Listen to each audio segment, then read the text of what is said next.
Vydrž.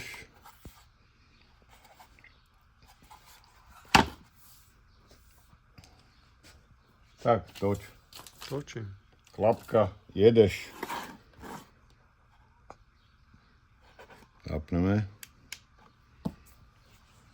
Toto bude pravdepodobne režim 1 alebo mód 1. Výrobca uvádza 10 sekúnd po pohybe, že svieti po zachytení pohybu. Máme už ale odskúšané, že je to dlhšie.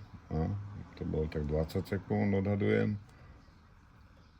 Pri pohybe znovu začne svietiť, to je ten režim 1.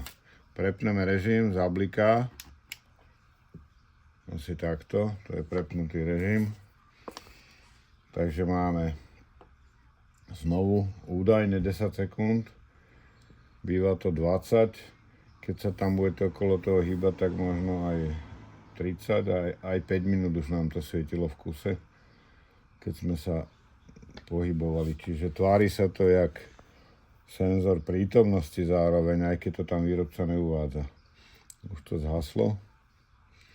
No a tretí režim je vypnuté samozrejme. Plus tam uvádza, že to má súmrakový spínač, takže toto bude fungovať len za tmy. Uchytenie. Prepínač režimov. Toto je ten slávny panelík. Zachytáva solárne lúče.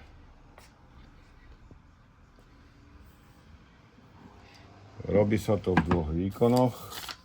Svetelných 350 lumenov alebo 900 lumenov. Zároveň sú to dve veľkosti, toto je tá menšia. A takisto v dvoch kapacitách. Jedna kapacita je 1200 mAh, druhá je 3000. Podľa toho sa odvíjajú aj mierne odlišnosti v cenách. Farba, antracit, moderná. Nech sa páči.